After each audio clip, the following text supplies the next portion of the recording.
Hello friends, what I'm working on today is a climbing vine, but it uses wraparound tendrils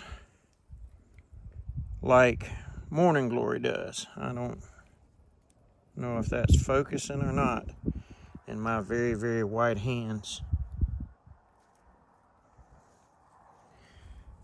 but I've already turned up a little bit of dirt, and what I have here is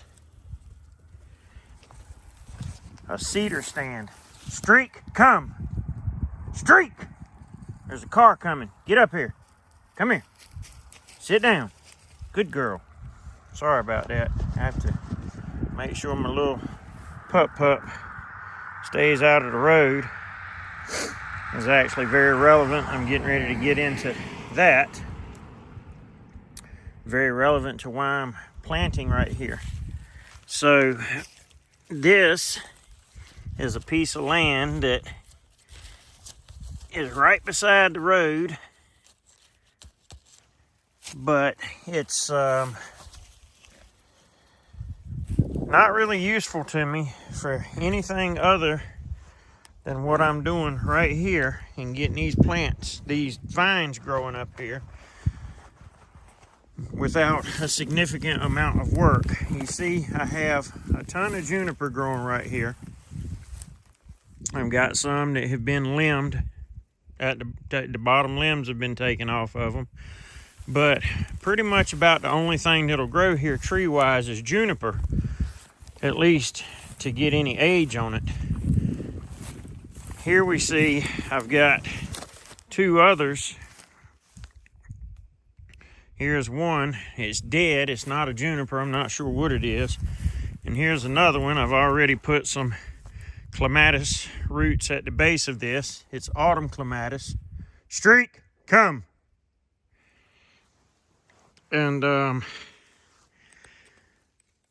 they didn't live to be very old. You see, they're still very short. They're maybe, 12 feet or so high. Well, of the taller ones anyway, 12, 14 foot maybe. But these junipers, they'll grow anywhere. And if you can look, you see these kind of grayish spots right here. This is actually ground up limestone. It's limestone, dirt, sand, whatever you want to call it. And it's very nutrient poor, which is why you just have weeds and other low ground cover here.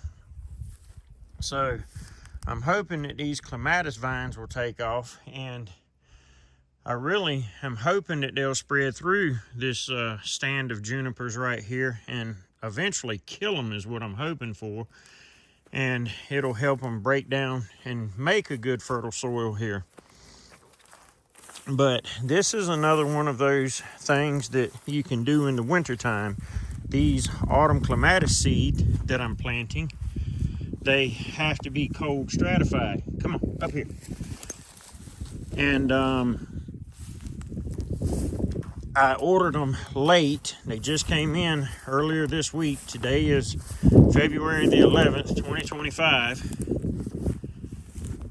And if I had ordered them earlier in the year, I could have got them in the ground earlier in the year, which would have done the cold stratification.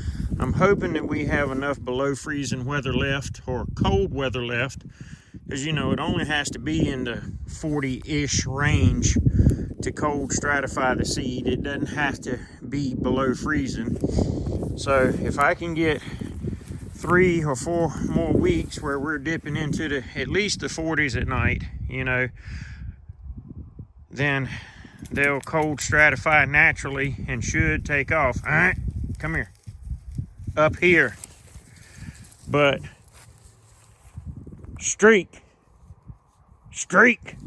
good girl. But this juniper stand, you hear the traffic in the background, I'm sure.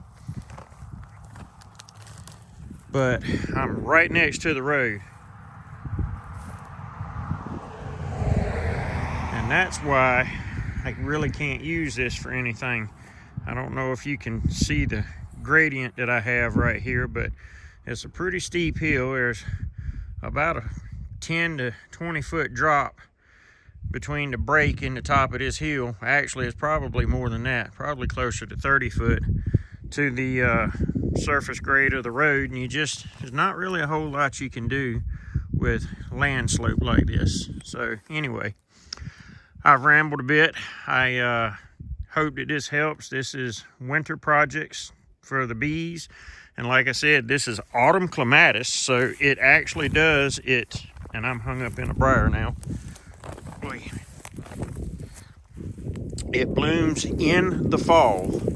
It's one of the last things that blooms in this area before wintertime sets in, so it'll be a last-ditch nectar flow.